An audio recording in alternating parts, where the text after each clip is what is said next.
সুপ্রিয় শিক্ষার্থী বন্ধুরা, আসসালামু আলাইকুম। আশা করি আপনারা সবাই ভালো আছেন, সুস্থ আছেন এবং ভালো এবং সুস্থ থেকে আপনাদের উপর অর্পিত মহান দায়িত্ব লেখাপড়া চালিয়ে যাচ্ছেন। আজ আমি আপনাদের সামনে উপস্থিত হয়েছি উচ্চ মাধ্যমিক শ্রেণীর ব্যবসায় শিক্ষা শাখার অত্যন্ত গুরুত্বপূর্ণ একটি বিষয় হিসাব বিজ্ঞান। সেই হিসাব বিজ্ঞান প্রথম পত্রের দ্বিতীয় যে অধ্যায়টি আমাদের সিলেবাসে দেওয়া হয়েছে, সেই দ্বিতীয় অধ্যায়টি থেকে আজকে আমি আলোচনা করতে যাচ্ছি। আপনাদের সকলকেই আমার চ্যানেলের পক্ষ থেকে ধন্যবাদ জানাচ্ছি আমার সাথে থাকার জন্য। আসেন কথা না বাড়িয়ে বোর্ডে তাকাই। এখানে আমি আগেই লিখে রেখেছি উচ্চ মাধ্যমিক হিসাব বিজ্ঞান প্রথম পত্র। যে অধ্যায়টির নাম তা হলো হিসাবের বইসমূহ।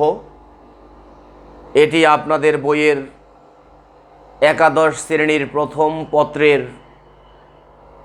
দ্বিতীয় অধ্যায় হিসাবে সিলেবাসে অন্তর্ভুক্ত করা হয়েছে। এই অধ্যায়টি থেকে আমাদের একাধিক প্রশ্ন পরীক্ষাতে আসে। সচরাচর 2 থেকে 3টি প্রশ্ন এখানে হয়। তাহলে যেখান থেকে যে অধ্যায় থেকে এত বেশি অঙ্ক আসে, তাহলে একটু যদি আমরা মনোযোগ দিয়ে এটা পড়ে নেই, তাহলে কিন্তু একই অধ্যায় থেকে 2 থেকে 3টি অঙ্ক আমরা সমাধান করতে পারবো পরীক্ষায়। তো যাই হোক, হিসাবের বইসমূহ একটি মূলত অধ্যায়ের নাম। এই অধ্যায় হতে আমাদের কোন কোন বিষয়গুলো করতে হবে তা আমি প্রথমেই আপনাদের জানিয়ে দিচ্ছি।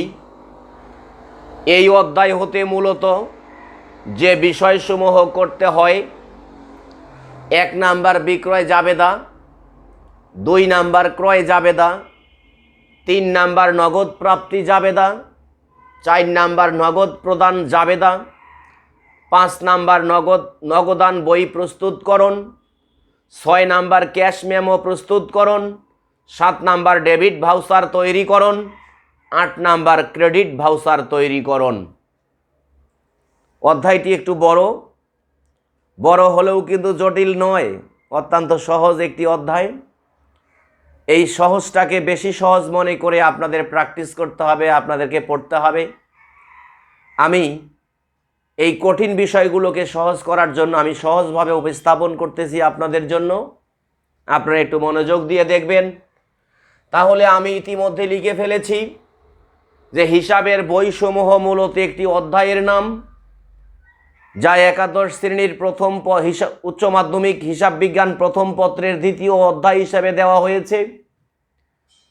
এই হিসাবের বইসমূহ সমাধান করতে হলে আমাদের কোন কোন বিষয়গুলো এখানে আছে বা কোন কোন বিষয়গুলো আমাদের এখানে করতে হবে, সেগুলো কিন্তু ইতিমধ্যে আমি আপনাদের সামনে উত্থাপন করেছি। আশা করি আপনারা দেখে নিয়েছেন। আমি একটি একটি করে বিষয় নিয়ে আজকে আমি ব্যাখ্যা করতে চাই। হয়তো সবগুলো এক লেকচারে ব্যাখ্যা করা সম্ভব হবে না। একটি একটি করে বিষয় নিয়ে আমি আজকে আপনাদের সামনে উপস্থাপন করব। আপনারা একটু মনোযোগ দিয়ে দেখবেন প্রিয় বন্ধুরা। প্রথমেই আমি যেটি লিখে দিয়েছিলাম তা হলো বিক্রয় জাবেদা। তাহলে আপনাদের জানতে হবে বিক্রয় জাবেদা কেমন করে করতে হবে, সেটি আমি লিখে দিচ্ছি। বিক্রয় জাবেদা প্রশ্নে থাকা সকল প্রকার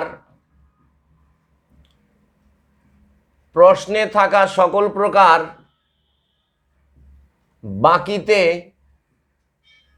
বা ধারে, প্রশ্নে থাকা সকল প্রকার বাকিতে বা ধারে বিক্রয়গুলো বা বিক্রয় সমূহ। তাহলে প্রশ্নে থাকা সকল প্রকার বাকিতে বা ধারে বিক্রয় সমূহ এই বিক্রয় জাবেদায় ধারাবাহিকভাবে লিখতে হয়। এই বিক্রয় জাবেদায়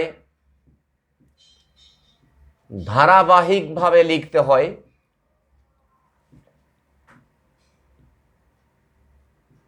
ধারাবাহিকভাবে লিখতে হয়।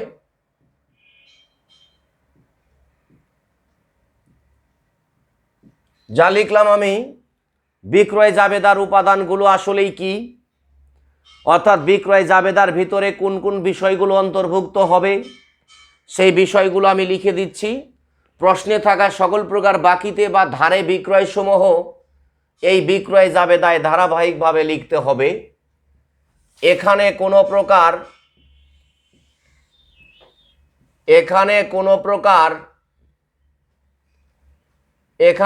প্রকার নগদ বিক্রয় আসবে না, অর্থাৎ অন্তর্ভুক্ত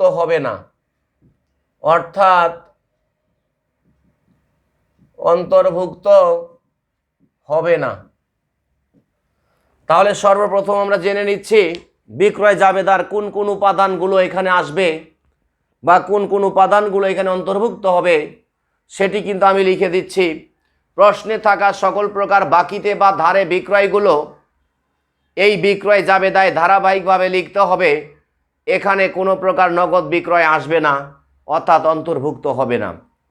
আমরা জানি বিক্রয় দুই প্রকার, নগদ বিক্রয়, বাকিতে বিক্রয়।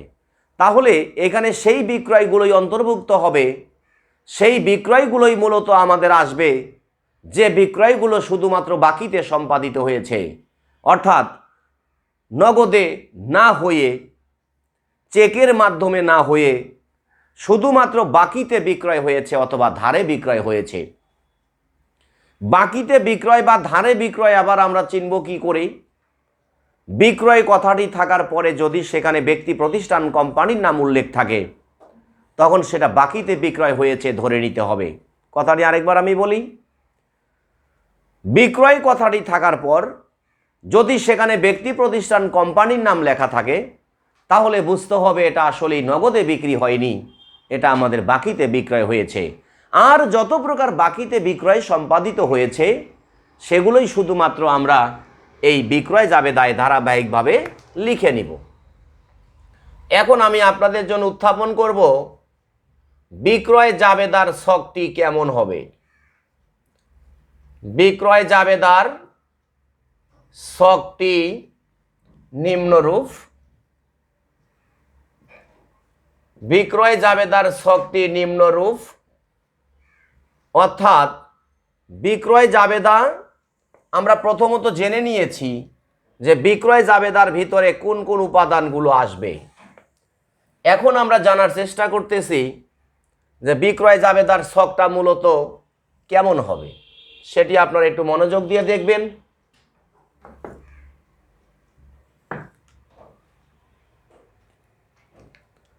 আসলে এত বড় ছক আমাদের লাগবে না।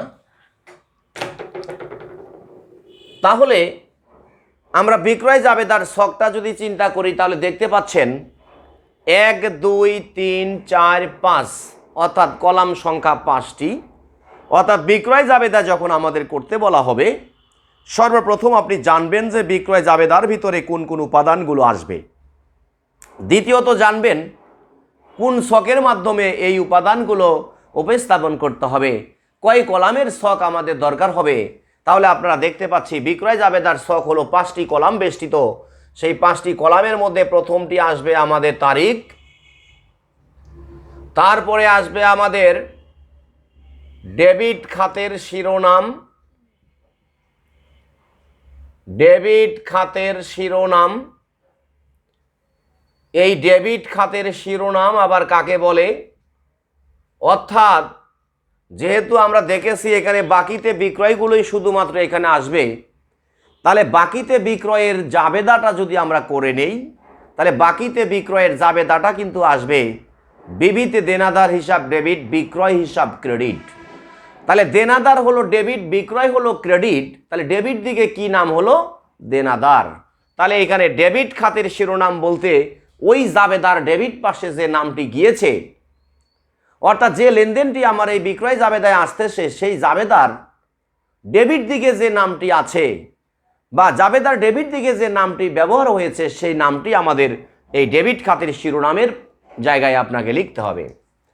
তারপরে এখানে আসবে আপনাদের শর্ত, তারপরে এখানে আসবে চালান নং, তারপরে আসবে আমাদের, আমরা জানি বাকিতে বিক্রয়ের জাবেদা হলো বিবিধ দেনাদার অথবা প্রাপ্য হিসাব। মনে রাখবেন দেনাদার যে কথা, প্রাপ্য হিসাব কিন্তু একই কথা। তাহলে দেনাদার অথবা প্রাপ্য হিসাব ডেবিট, অ্যাঙ্গেল করে আমরা লিখব বিক্রয় হিসাব ক্রেডিট। এ যুগে ডেবিট ক্রেডিট আর আমাদের dot dot dot dot dot dot দিয়ে লিখতে হয় না, একটু অ্যাঙ্গেল করে লিখলেই ডেবিট ক্রেডিট হয়ে যায়। তাহলে বিবিধ দেনাদার অথবা প্রাপ্য হিসাব ডেবিট, অ্যাঙ্গেল করে বিক্রয় হিসাব ক্রেডিট। প্রিয় বন্ধুরা, আজকে প্রথম আমরা জেনে নিয়েছি যে বিক্রয় জাবেদার ভিতরে কি কি যাবে, এবং দ্বিতীয়ত জানলাম আমরা বিক্রয় জাবেদার ছকটি আমি কিভাবে করব। আমি আপনাদের নিয়ে যাচ্ছি দ্বিতীয় বিষয়টি ছিল আমাদের ক্রয় জাবেদা। আমি আপনাদের এখন ক্রয় জাবেদা থেকে আলোচনা করতে চাই।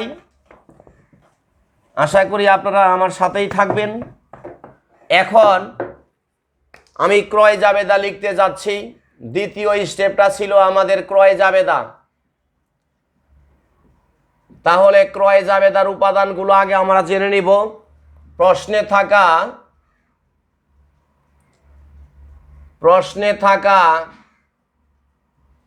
সকল প্রকার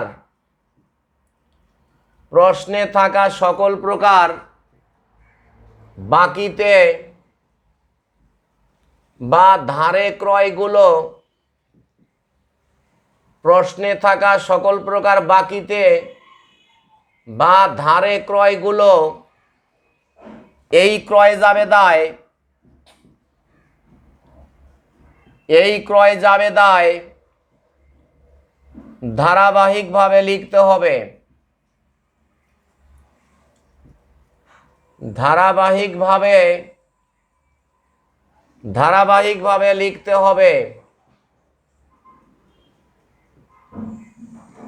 তাহলে যে বিষয়টি উত্থাপন করেছি, প্রশ্নে থাকা সকল প্রকার বাকিতে বা ধারে ক্রয়গুলো এই ক্রয় জাবেদায় ধারাবাহিকভাবে লিখতে হবে। এখানে কোনো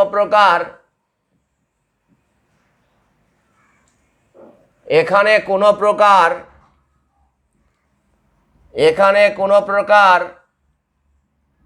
নগদ ক্রয়গুলো আসবে না। এখানে কোনো প্রকার নগদ ক্রয়গুলো আসবে না। তাহলে আমরা ক্রয় জাবেদা করতে গেলে আমাকে সর্বপ্রথম জানতে হবে যে এই ক্রয় জাবেদার ভিতরে কোন কোন উপাদানগুলো আমাদের ব্যবহার হবে। তাহলে এখানে শুধু একটি উপাদান আসবে, তা হলো বাকিতে ক্রয়গুলো অথবা ধারে ক্রয়গুলো। ধারে ক্রয় বা বাকিতে ক্রয় বুঝবো কি করবে, চিনব কি করে? ক্রয় শব্দটি থাকার পর যদি ব্যক্তি প্রতিষ্ঠান কোম্পানির নাম লেখা থাকে তাহলে বুঝতে হবে এটা নগদে সম্পাদিত হয়নি, এটাই আমাদের বাকিতে সম্পাদিত হয়েছে, আর এটাকেই আমরা ধারে ক্রয় বলে থাকি। এখন আসেন ক্রয় জাবেদার ছকটি কেমন হবে। ক্রয় জাবেদার ছকটি কেমন হবে সেটি আপনাদেরকে দেখাচ্ছি আমি। তাহলে ক্রয় জাবেদার ছকটি আমাদের কেমন হবে দেখে নিচ্ছি।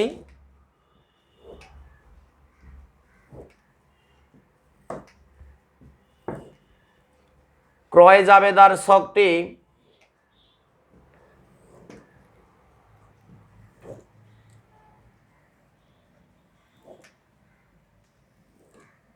প্রিয় বন্ধুরা, আমরা দেখে নিচ্ছি ক্রয় জাবেদার ছকটি কীরকম হবে। প্রথমটা হবে আপনার জন্য তারিখ, তারপরে হবে আমাদের ক্রেডিট খাতের শিরোনাম।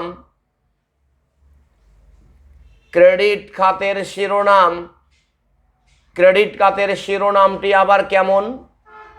জাবেদার ক্রেডিট দিকে যে নামটি আমাদের গিয়েছে, অর্থাৎ যে জাবেদাটা আমরা মনে মনে করেছি বা প্রকাশ্যে করেছি, সেই জাবেদার ক্রেডিট পাশে যে নামটি গিয়েছে সেই নামটি আমরা লিখব এখানে ক্রেডিট খাতের শিরোনাম। এখানে আমরা লিখব শর্ত, লিখব আমরা চালান নং, লিখব আমরা এখানে পণ্যদ্রব্য ডেবিট,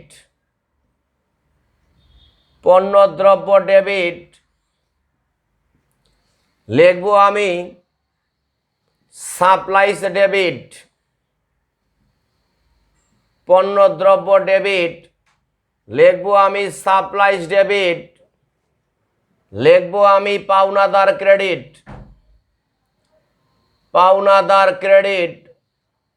এবং তারপরে লিখব অন্যান্য ডেবিট, তারপরে লিখব আমি কি অন্যান্য ডেবিটের ঘরে নাম হবে এবং পরিমাণ টাকা হবে। অন্যান্য বলতে আমরা কি বুঝি? যখনই পণ্য দ্রব্য এবং সাপ্লাইজ বাদে অন্য কিছু ক্রয় করা হবে, যখনই পণ্য দ্রব্য এবং সাপ্লাইজের পরিবর্তে অন্য কোনো সামগ্রী ক্রয় করা হবে তখন সেই নামটি অন্যান্য ঘরে চলে যাবে। আর যেহেতু এটা বাকিতে ক্রয় বা ধারে ক্রয়ের কারণে বা বাকিতে ক্রয়ের কারণে পাওনাদারের সৃষ্টি হবে, এই পাওনাদারকে কিন্তু আমরা প্রদেয় বিল বা প্রদেয় হিসাবও লিখতে পারি। যদি সেখানে আমরা পাওনাদার লিখি সমস্যা নাই, প্রদেয় হিসাব লিখলেও সমস্যা নাই, কারণ পাওনাদার এবং প্রদেয় হিসাব কিন্তু একই কথা। আমি আপনাদের পরবর্তী স্টেপে নিয়ে যাচ্ছি নগদ প্রাপ্তি জাবেদা। পরবর্তী স্টেপটা হলো আপনাদের নগদ প্রাপ্তি জাবেদা। নগদ প্রাপ্তি জাবেদা কাকে বলে? যে সমস্ত ঘটনা বা লেনদেনের প্রেক্ষাপটে শুধুমাত্র আমাদের কাছে টাকা আসবে, যে সমস্ত ঘটনা বা লেনদেনের প্রেক্ষাপটে টাকা শুধুমাত্র আমাদের কাছে আসবে বা টাকা আমরা গ্রহণ করব, সেই জাতীয় লেনদেনগুলোই আমাদের এই নগদ প্রাপ্তি জাবেদার ভিতরে অন্তর্ভুক্ত হবে। তাহলে দেখে নিচ্ছি কোন কোন উপাদানগুলো আসবে। লিখবেন এখানে সকল প্রকার নগদ বিক্রয়, সকল প্রকার নগদ বিক্রয়, সকল প্রকার নগদ বিক্রয়, দেনাদারের নিকট হতে প্রাপ্তি, দেনাদারের নিকট হতে প্রাপ্তি। তাহলে সকল প্রকার নগদ বিক্রয়, দেনাদারের নিকট হতে প্রাপ্তি, মালিকের নগদ বিনিয়োগ, মালিকের নগদ বিনিয়োগ,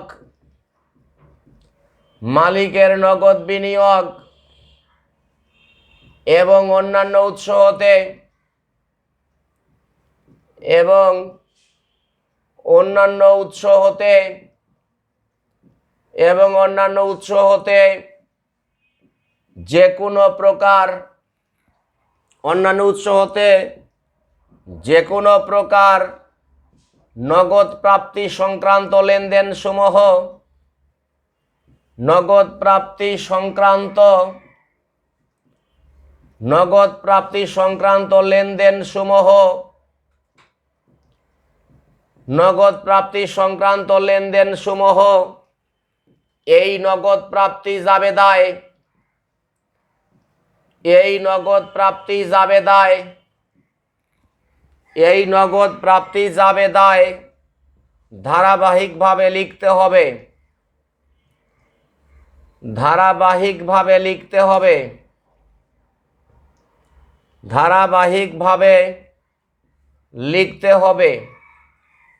তাহলে নগদ প্রাপ্তি বলতে মূলত আমরা বুঝি আমাদের নিকট টাকা পয়সা আসা। তাহলে আমাদের কাছে টাকা আসবে, কোন কোন খাত থেকে টাকা আসবে, কিভাবে টাকা আসবে, কেন টাকা আসবে, এই উপাদানগুলোই কিন্তু মূলত নগদ প্রাপ্তি জাবেদায় চলে আসবে। যেমন সকল প্রকার নগদ বিক্রয়, আমি যদি কোনো পণ্য সামগ্রী বিক্রয় করি, পণ্য সামগ্রী আমার কাছ থেকে চলে যাবে, বিনিময়ে টাকা কিন্তু আমার কাছে আসবে, এটা আমার প্রাপ্তি হয়ে গেল। দেনাদারের নিকট হতে প্রাপ্তি, আমি যে সকল ব্যক্তি বা প্রতিষ্ঠানের কাছে টাকা পাই তাদেরকে দেনাদার বলে, আমি যে সকল ব্যক্তি বা প্রতিষ্ঠানের নিকট টাকা পাই তাদেরকে দেনাদার বলে। দেনাদার যদি নগদ টাকা আমাকে দিয়ে দেয় তাহলে আমার পকেটে টাকা আসবে, আর দেনাদারের পকেট কিন্তু ফাঁকা হয়ে যাবে প্রিয় বন্ধুরা। এই কারণেই বলা হচ্ছে দেনাদারের নিকট হতে প্রাপ্তি মানে কি? দেনাদার টাকা আমাকে দিবে, আমি গ্রহণ করব, আর সে দিয়ে দিবে, তার কাছ থেকে তার হবে প্রদান আর আমার হবে প্রাপ্তি। মালিকের নগদ বিনিয়োগ, ব্যবসায়ের মালিক, কারবারের মালিক যে ব্যবসায়ী করতে চাক না কেন তাকে প্রথমে কারবারে নগদ টাকা পয়সা নিয়ে এসে ব্যবসা শুরু করতে হয়, এটাই তো তার প্রাথমিক বিনিয়োগ। তাহলে প্রাথমিক বিনিয়োগ যদি উনি করতে চায় তাহলে অবশ্যই কিন্তু আমাদের কারবারে টাকা পয়সা আসবে। তারপরে বলা হয়েছে অন্যান্য যে কোনো প্রকার নগদ প্রাপ্তি সংক্রান্ত লেনদেনগুলো এই নগদ প্রাপ্তি জাবেদায় অন্তর্ভুক্ত হবে পর্যায়ক্রমে। এখন আমি আপনাদের লিখে দিচ্ছি নগদ প্রাপ্তি জাবেদার ছকটি কেমন হবে। নগদ প্রাপ্তি জাবেদার ছকটি হবে আমাদের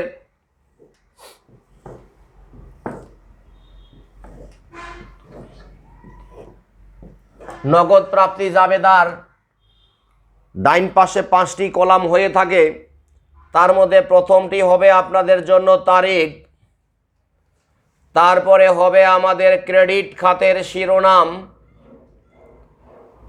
ক্রেডিট খাতের শিরোনাম,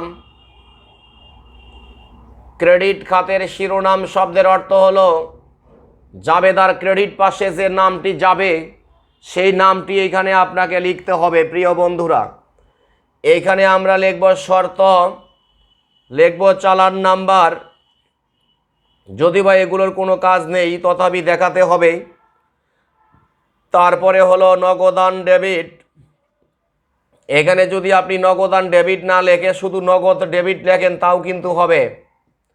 নগদান ডেবিট অথবা নগদ ডেবিট একই কথা। তারপরে হবে আমাদের বিক্রয় বাট্টা ডেবিট, বিক্রয় বাট্টা ডেবিট। তারপরে হবে আমাদের দেনাদার, দেনাদার হবে আমাদের ক্রেডিট, দেনাদার হবে ক্রেডিট। তারপরে হবে আপনার বিক্রয় হিসাব ক্রেডিট, হয়ে যাবে আমাদের বিক্রয় হিসাব ক্রেডিট। তারপরে হয়ে যাবে অন্যান্য ক্রেডিট, অন্যান্য হয়ে যাবে আমাদের ক্রেডিট। তাহলে ছকটা আপনাদের অবশ্যই মুখস্থ করতে হবে অঙ্কটা করার জন্য।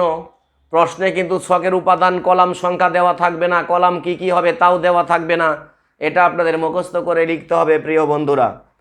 তাহলে আমরা লিখে দিয়েছি নগদ প্রাপ্তি জাবেদায় কি কি আসবে। প্রথমে তারিখ, ক্রেডিট খাতের শিরোনাম, শর্ত, চালান নাম্বার, নগদান ডেবিট অথবা নগদ ডেবিট, বিক্রয় বাট্টা ডেবিট, দেনাদার হলো ক্রেডিট, দেনাদার হলো ক্রেডিট। তারপরে হলো আমাদের বিক্রয় হিসাব ক্রেডিট এবং সর্বশেষ অন্যান্য ক্রেডিট। তাহলে আমি আপনাদের লিখে দিয়েছি নগদ প্রাপ্তি জাবেদায় কোন কোন উপাদানগুলো থাকবে এবং নগদ প্রাপ্তি জাবেদার ছকটি কেমন হবে সেটি কিন্তু আমি আপনাদের লিখে দিয়েছি। এগুলো আপনাদের সংরক্ষণ করতে হবে, এটা সংগ্রহ করতে হবে, হাতের কাছে রাখতে হবে, সর্বদাই পড়তে হবে এবং জানার চেষ্টা করতে হবে, বোঝার চেষ্টা করতে হবে যে কোন কোন কারণে টাকা পয়সা আমাদের কাছে আসতেছে, কোন কোন কারণে টাকা পয়সা আমার চলে যাচ্ছে। এই বিষয়গুলো নিয়েই আমাদের এটাকে বিশেষ জাবেদা বলা হয়। এই বিশেষ জাবেদার উপাদান হলো 4টি: বিক্রয় জাবেদা, ক্রয় জাবেদা, নগদ প্রাপ্তি জাবেদা এবং নগদ প্রদান জাবেদা। সর্বশেষ নগদ প্রদান জাবেদা আমি লিখে দিচ্ছি আপনাদের, আজকে লিখে দিচ্ছি আমি নগদ প্রদান জাবেদা। প্রদান মানে দিয়ে দেওয়া, আর দিয়ে দেওয়া মানে আমার কাছ থেকে নগদ টাকা চলে যাওয়া। অর্থাৎ যে সমস্ত ঘটনা বা লেনদেনের প্রেক্ষাপটে আমার পকেট থেকে টাকা চলে যাবে বা আমার ব্যবসা থেকে টাকা চলে যাবে বা আমার কাছ থেকে নগদ টাকা চলে যাবে, এই চলে যাওয়া উপাদানগুলোই মূলত নগদ প্রদান জাবেদায় অন্তর্ভুক্ত হবে। তাহলে কি কি কারণে নগদ টাকা আমার কাছ থেকে চলে যেতে পারে প্রিয় বন্ধুরা একটু দেখে নেই। প্রথমে আমাদের সকল প্রকার নগদ ক্রয়, সকল প্রকার নগদ ক্রয়, সকল প্রকার নগদ ক্রয়, পাওনাদারকে পরিশোধ, সকল প্রকার নগদ ক্রয়, পাওনাদারকে পরিশোধ, বিভিন্ন খরচ পরিশোধ, বিভিন্ন খরচ পরিশোধ, বিভিন্ন খরচ পরিশোধ, মালিকের নগদ উত্তোলন, মালিকের নগদ উত্তোলন, মালিকের নগদ উত্তোলন, মালিকের নগদ উত্তোলন এবং অন্যান্য উৎসকে অন্যান্য খাতে এবং অন্যান্য খাতে এবং অন্যান্য খাতে যে কোনো প্রকার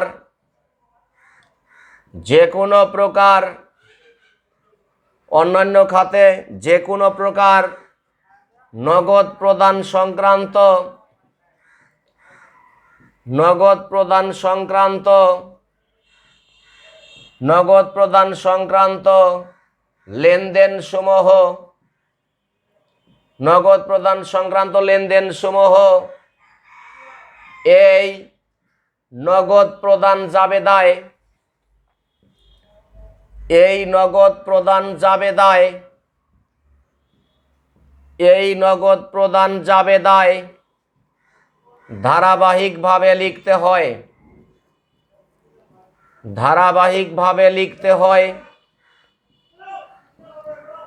ধারাবাহিকভাবে লিখতে হয়। তাহলে যে বিষয়টি অত্যন্ত গুরুত্বপূর্ণ, কোন কোন ক্ষেত্রে আমাদের কাছ থেকে নগদ টাকা চলে যায় খেয়াল করি। সকল প্রকার নগদ ক্রয়, আমি যদি কোনো পণ্য সামগ্রী নগদ টাকার বিনিময়ে ক্রয় করি, হয়তো পণ্য সামগ্রী আমার বাড়িতে আসবে, আমার কাছে আসবে, কিন্তু নগদ টাকা কিন্তু আমার পকেট থেকে চলে যাবে। তার মানে চলে যাওয়া মানে প্রদান। পাওনাদারকে পরিশোধ, যে সকল ব্যক্তি বা প্রতিষ্ঠান আমার নিকট টাকা পায়, প্রতিনিয়ত বলে টাকা দেন, টাকা দেন, টাকা দেন, টাকা দেন, তাহলে আমি যদি তাকে টাকা দিয়ে দেই তাহলে আমার পকেট থেকে টাকা চলে যায়। বিভিন্ন খরচ পরিশোধ, আপনি যে কোনো প্রকার নগদে যদি কোনো খরচ সম্পাদন করেন বা যে কোনো প্রকার খরচ যদি আমরা নগদে প্রদান করি তাহলে নগদ টাকা কিন্তু আমার কাছ থেকে চলে যাবে। মালিকের নগদ উত্তোলন, মালিক যদি মালিকের বাসায় এক জায়গায়, তার ব্যবসা প্রতিষ্ঠান কিন্তু আরেক জায়গায়, তো বাসা থেকে এসে তার নিজস্ব প্রয়োজনে যদি যে কোনো প্রকার প্রয়োজন মেটানোর স্বার্থে ব্যবসা থেকে সে টাকা নিতেই পারে, তাহলে ব্যবসায়ী কিন্তু টাকা আসলো না, বরং কি হলো, ব্যবসা থেকে টাকা চলে গেল। এই কারণে বলা হয়েছে মালিকের নগদ উত্তোলন এবং অন্যান্য খাতে যে কোনো প্রকার নগদ প্রদান সংক্রান্ত লেনদেন সমূহ এই নগদ প্রদান জাবেদায় ধারাবাহিকভাবে লিখতে হয়। এখন আমি আপনাদের দেখাচ্ছি যে ছকের মাধ্যমে আমরা নগদ প্রদান জাবেদা আমরা করব, যে ছকের মাধ্যমে আমরা নগদ প্রদান জাবেদা করব একটু খেয়াল করি।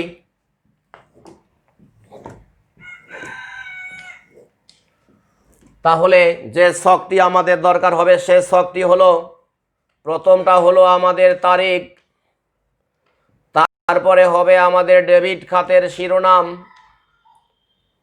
ডেবিট খাতের শিরোনাম। তাহলে ডেবিট খাতের শিরোনাম শব্দের অর্থ কিন্তু আমি আগেই ব্যাখ্যা করেছিলাম যে জাবেদার ডেবিট পাশে যে নামটি যাবে, জাবেদার ডেবিট পাশে যে নামটি যাবে সেই নামটি আমাদের এখানে পর্যায়ক্রমে লিখতে হবে। তারপরে এখানে আপনার লিখতে হবে চেক নং, তারপরে লিখতে হবে আপনার চালান নং, তারপরে লিখতে হবে আপনার কোনো ব্যবসায়িক যদি শর্ত আরোপ করা হয়ে থাকে সেই শর্ত। তাহলে প্রথমেই আমার যাবে অন্যান্য ডেবিট, অন্যান্য ডেবিট, অন্যান্য ডেবিট, তারপরে যাবে আমার মজুদ পণ্য, মজুদ পণ্য ডেবিট, তারপরে যাবে আপনার পাওনাদার ডেবিট, পাওনাদার হিসাব হবে ডেবিট, তারপরে হবে আমাদের ক্রয় বাট্টা ক্রেডিট, ক্রয় বাট্টা ক্রেডিট, তারপরে যাবে আমাদের নগদান ক্রেডিট, যাবে আমাদের নগদান ক্রেডিট। তাহলে আমরা যে বিষয়গুলো এখানে লেখার চেষ্টা করেছি, যে সমস্ত ঘটনা বা লেনদেনের প্রেক্ষাপটে নগদ টাকা আমাদের কাছ থেকে চলে যায়, এই নগদ টাকার চলে যাওয়া লেনদেনগুলোই আমাদের মূলত এই নগদ প্রদান জাবেদায় ধারাবাহিকভাবে লিখতে হয়। কি কি যায়? সকল প্রকার নগদে পণ্য ক্রয়, পাওনাদারকে পরিশোধ, বিভিন্ন খরচ পরিশোধ, মালিকের নগদ উত্তোলন এবং অন্যান্য খাতে যে কোনো প্রকার নগদ প্রদান সংক্রান্ত লেনদেনগুলো এই নগদ প্রদান জাবেদায় ধারাবাহিকভাবে লিখতে হবে। উপাদানগুলো জানার পাশাপাশি আপনাকে ছকটা অবশ্যই মুখস্থ করতে হবে। এই ছকের ভিতরে কি কি থাকবে? তারিখ থাকবে, ডেবিট খাতের শিরোনাম থাকবে, চেক নাম্বার থাকবে, চালান নাম্বার থাকবে, শর্ত থাকবে, অন্যান্য হিসাব ডেবিট হবে, মজুদ পণ্য ডেবিট হবে। তবে এখানে মজুদ পণ্য না লেখে যদি শুধুমাত্র আপনি পণ্য লেখেন তাও কিন্তু হবে। শুধুমাত্র পণ্য যে কথা, মজুদ পণ্য কিন্তু এখানে একই অর্থে মূল্যায়ন হবে। পাওনাদার ডেবিট, ক্রয় বার্তা ক্রেডিট এবং নগদান হিসাব হলো ক্রেডিট। তাহলে আজকে আমি আপনাদের বিশেষ জাবেদা পর্ব থেকে কথা বললাম। বিশেষ জাবেদা পর্বে 4টা জাবেদা আমাকে করতে হয়। একটা হলো বিক্রয় জাবেদা, একটা হলো ক্রয় জাবেদা, একটা হলো নগদ প্রাপ্তি জাবেদা, একটা হলো নগদ প্রদান জাবেদা। আজকে আমি আপনাদের মাঝে এই 4টি বিষয় আলোচনা করেছি। আপনারা সূত্রগুলো পড়তে থাকেন, ভালোভাবে আয়ত্ত করতে থাকেন। আমি পরবর্তীতে আপনাদের গুরুত্বপূর্ণ কিছু অঙ্কের সমাধান নিয়ে হাজির হব। সে নাগাদ সবাই আপনারা ভালো থাকেন, সুস্থ থাকেন। বিদায় নিচ্ছি আমি আজকের পর্ব থেকে। আল্লাহ হাফেজ।